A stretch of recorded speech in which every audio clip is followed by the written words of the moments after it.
for real and actually battle on breeze.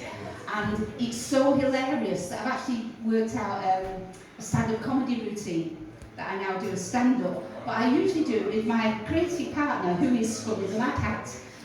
We both get on stage together, and just even looking at us, he's in his 30s, tall and skinny and ex-drug addict, and I'm an ex-teacher, and we just make a weird sort of thing, but life just is funny. So we just get up on stage and tell people the things that really happen to us, and it seems to work. So, like, the sort of things I say are things like, I'm known as a goat in battle rap world, and I didn't know what that meant when they first started calling me goat. I puzzled my head with it for ages, and it turns out it stands for greatest of all time, which is lovely of them. I just think, what? But I'm also known as the mule, because if coming to get up into one of the events outside, it happened once in Manchester, and somebody next to me said, "Oh my God, look at the bouncers, the security are going through everybody's bag. I've got a little bit of weed in here." And so he said, "I've got some booze." So I said, "Well, just put your stuff in my rucksack. We'll never check mine." So we get to, and everybody else is in checks. I get to the front here, look at me, and they said, "You've come to the wrong place, dear." And I'm saying, "No, I don't want to come in." And then they look like they're looking at a carer or something. But they look at the top of the bag and they say, "Oh, it's okay, love, go in." And then I redistribute everything when we get back inside. So I'm known as the battle rap drug mule. But I'm also really confusing to, the algorithms that do social media. This is genuinely true. 1 minute I'm seeing adverts for things like Saga holidays. Next minute I've got adverts telling me I should be going to Acapella and partying and things, or Stan Stair lifts. And then next minute it's like, tell me I should have the OnlyFans page or something like that.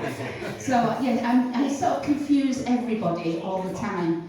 So what I'm going to do, because I have no idea how I'm going to be going. So what I'll do, I'm going to give you an example of some of the bars that have happened some battles. Now, if you're easily offended, please go to the loo now.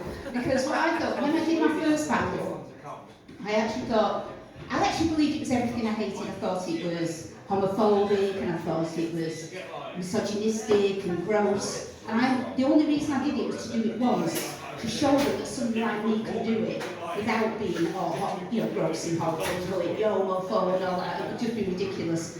So I decided I would do it and try and destroy my opponent mainly with humour, because humour can be very powerful if you get it right. And I battled this young lad called Blunt Ted. Spoiler alert, I won that battle when he first started.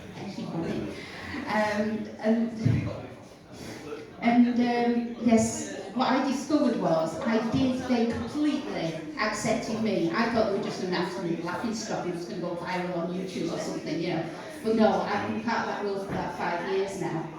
And they just wrap their arms around me, because all my prejudices were blown out the water. It's a place where young men are amazing. They're very honest about their feelings and their health, and they're there for each other, and all backgrounds and every type.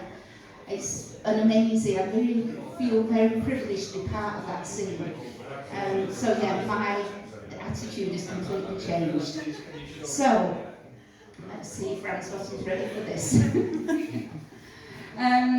Okay, sometimes I get somebody from the audience and do it to them, but I'm not doing that today, so that's not fair. You can all signature.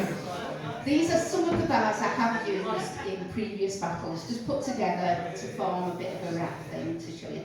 Sometimes I do it on a beat, but I'm just going to do an acapella here. Then I'll pass it on to somebody else. Okay. Who do you think you are? Called me grandma, talking to me like a guy that going on blah blah blah. You just jumped up. I want to be, you want the words and the moves of Muhammad Ali, but you sting like a butterfly, float like a bee. You can't touch me because I'm Joy, you're just a naughty little boy. You think you Will Smith, the young Fresh Prince? No, you're more like the old one who leaves Fresh Prince. And you're from Salford, not Bel Air, but you're meant to be ripped by this old woman with light hair. And you say you're going to be famous, drive everybody in your car, no, you're more pot noodle, not balloon with caviar, and mega bus will always be alright. And besides, I'll reward your hide nationwide. Because I'm no longer a battle rap virgin, I'm coming at you like a tree surgeon, scissor hands from Tim Burton. News Chainsaw Massacre, Mrs. Merton. Because I might be trained with the late night replacement bus, the difference between us is I've got guts and you make a fuss over paper cuts. I'm Rich Roti Coffee, you're gold blended. It's me that's got the balls and you that's the bell end. Because I'm stronger than the Great Wall of China, so come on, take a swipe like you do on Tinder or use Grindr. And if you still think you're hard, here's a reminder. I pushed a 10-pound child out of my vagina and just destroyed that.